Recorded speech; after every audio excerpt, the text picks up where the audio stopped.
Nyt tulee jotain aivan ennen kuulumatonta. Kuulette levyttämämme laulun kertoo hatusta. Kyllä, knallihatusta. Se on tällainen lemmen laulu.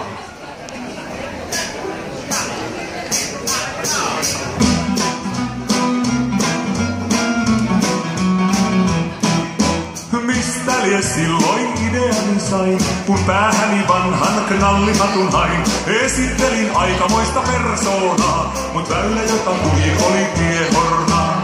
Luulin kai olevani komeakin näky, kun kateissa oli multa tyyli ja häpy. Kun knallihattu päässä meni keikalle, turha oli heilutella heilalle.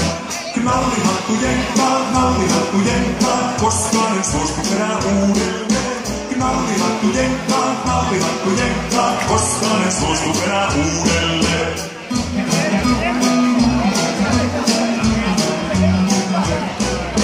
Hattu oli musta ja kuhmuinen, kuin sielukin kantajan raikaisen, joka ei tiennyt kuinka käyttäytyä ja ihmisten ilmoilla näyttäytyä. Paiskelin luuliko tulevani fiksuksi, kruunaten itseni narriksi. Knallihattu jenkkaa, koskaan en suostu enää uudelleen. Knallihattu jenkkaa, koskaan en suostu enää uudelleen.